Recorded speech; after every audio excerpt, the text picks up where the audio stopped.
Morning guys, welcome to Gardening with Dave. It's a truly glorious Easter bank holiday weekend and perfect for doing a spot of gardening. So shall we have a look, see what's been popping up? Pretty busy. Check this tray. Do you remember we had one fella popped up last episode? Well now look, 4, and they don't hang about once they get started. Brilliant. Still nothing in this summer squash tray, and I'm starting to fear the worst, but we'll give it a few more days, see if anything comes through. Great news, all the cucumbers. Brilliant. What we got there, 7 plants, perfect.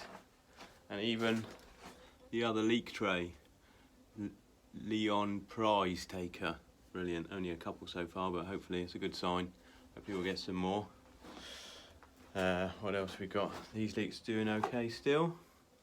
And in my squash and courgette tray, lots of things coming through. The ball courgette there, squashes, the marrow's coming up, lovely job.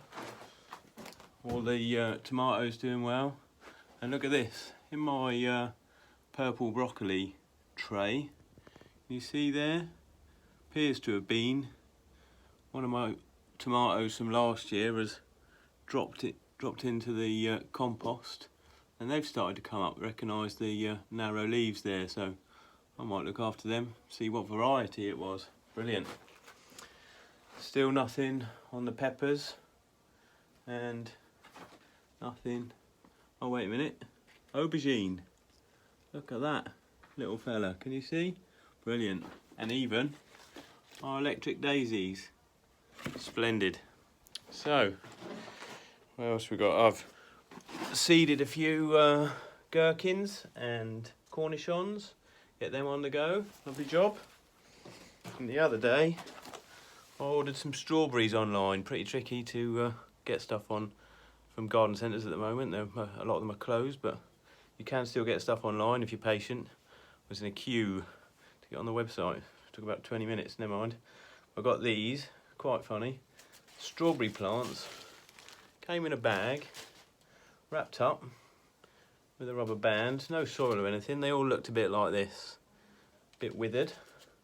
Potted them straight away, and already they look pretty happy coming up. So looks like we're going to get some strawberries this year. Splendid. So as I say, seeding lots of stuff every day at the moment, but today we're going to have a go at some kale. I'll pop you in the hands-free, you can see that. Happy days. So, kale now, this one, I was talking about it being culturally insensitive. This is an Afro variety. Kale's one of the new superfoods.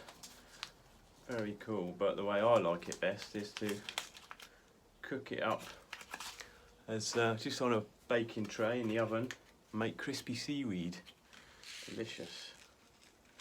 Anyway, look at these tiny little ball seeds. Got a few in here. I'm just gonna pop a couple. Loaded up the tray, look. Bit of compost, about a centimetre down from the top. I'm just gonna drop a couple in. Try and go for 1 in each pot, but if you get 2 in, don't matter, don't worry about it. It'll take you longer to fish it out than anything else, so drop 1 in each. 2 in there, no drama. There we go. I'll just do 4 like that.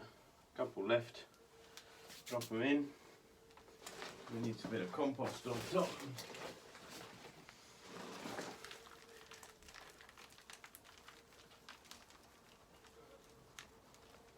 Lovely job. Easy as that. Don't forget to label it. Otherwise it's hard to keep track. Lovely. So give that a good water. Same as all the others. Brilliant. Now what's up next? Ah yes, our potato experiment. So did anyone manage to find any potatoes? in the back of their cupboard. Wow, this is going to be interesting. I did a little test on the bag, filled it up with some water, made sure that it drained, because you don't really want to get plants and that to get waterlogged. They can rot, it's not ideal.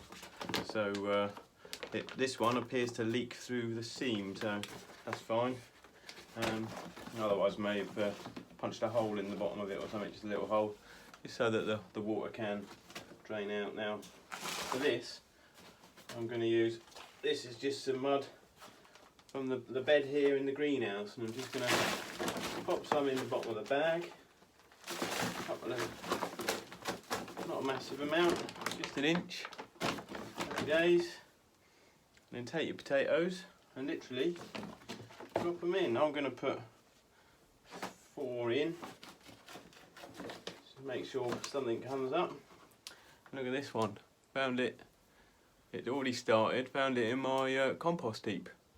Already got a bit of green on, so throw that in as well. Potatoes are a funny one because you don't seed potatoes. They do make seeds, but it's like a 2-year process.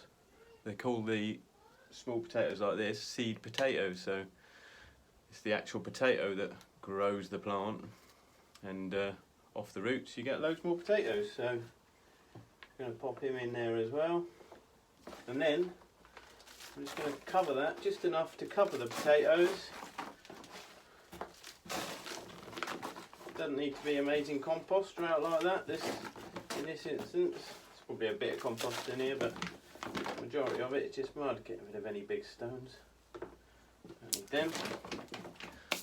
So there we go. Literally, just covered it, and then we'll give that a water and keep it nice and moist. And then basically, as the plants start to pop through, what you do is you just add a bit more soil around it. You know, when they get to about 4 inches, something like that, the plants, you add more soil, compost. In fact, you can use anything, grass cuttings, you know, anything, any matter to fill the bag. And every time it grows 4 inches, you put in more soil till you get to the top. And then the theory is that the roots actually come out the sides of where the plant growth is, and you get more potatoes. If you were going to do it in a field, in like the allotment, I've got a fair few in, which we'll see in another episode to take you down the allotment. And you basically plant them, and then as they grow, you bank the soil up around them, but to create the same effect. But in this instance, we're using a bag.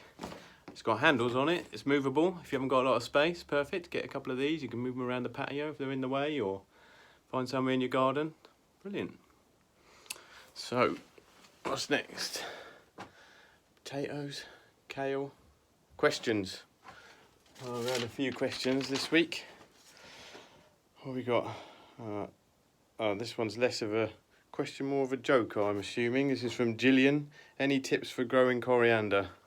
Well, I've got one tip, and that's don't bother. I'm one of the 25% of people that think eating coriander's like sucking on an old 2p. Not very nice. But if you like it, grow it much the same as any other herb, I would imagine. Keep it watered.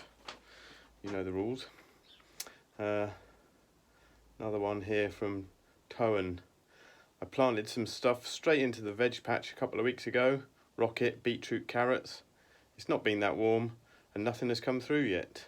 Should I just jib it all off, dig it up and plant some seedlings that are ready to go, or wait a bit? Well, my advice would be wait a bit. It's always a nervous time when you're waiting for stuff to that you've seeded to pop up. Like the summer squash there, you know, will it come up, won't it? We don't know. What else? The aubergine, I was worried about the aubergine, but look, gave it a bit of time, one's on the way. The majority of things will pop up, even old seeds, out-of-date seeds. Very good friend of mine, Alan, up in Leicestershire way, he can't get out at the moment to get seeds and whatnot. He found an old packet on a gardening magazine from 2008. He's planted them, and his tomatoes have popped up. How good's that? Brilliant. in this day and age, it's probably a good idea. Like these sprouts, far too many sprouts here, but there's a couple of chaps down the allotment that haven't got sprouts this year because they can't get hold of them. So, you know, share it about a bit. I'm going to take them a few cuttings off my tray there for them to use. You know, if you grow too much, it's pointless it going to waste, or you're killing it for no reason. So, you know, spread it about. Cool. So yes, back to his question. Sorry, it's actually perfect. He's got his carrots and his beetroot straight in the ground. Now, a lot of stuff you seed out like this, and it's brilliant. So you can give stuff the proper space, like your cabbages and your broccoli and whatnot. Once it gets bigger, you can space it out. But other stuff doesn't really like being disturbed too much. Your root crops, carrots, salsify, parsnips, that sort of thing, they like to grow where they're going to stay. If you transplant them, that's when they start sort of bending and getting clumpy. Whereas if a carrot, if it's growing where it's going to stay for its whole life, then that's when you get the lovely long carrots and nice parsnips. So it's a great idea to plant some of those things straight out. I think that's about it. So we got next time I think we're going to talk about fruit and saving space and trying to get as much into your garden or your growing area as you can. So tune in next time for that. Remember to like and subscribe and keep posting the questions, whether they're giving me a bit of stick or genuine questions. Either way, I love them. So great. Take care. Have a great Easter. And see you next time. Bye.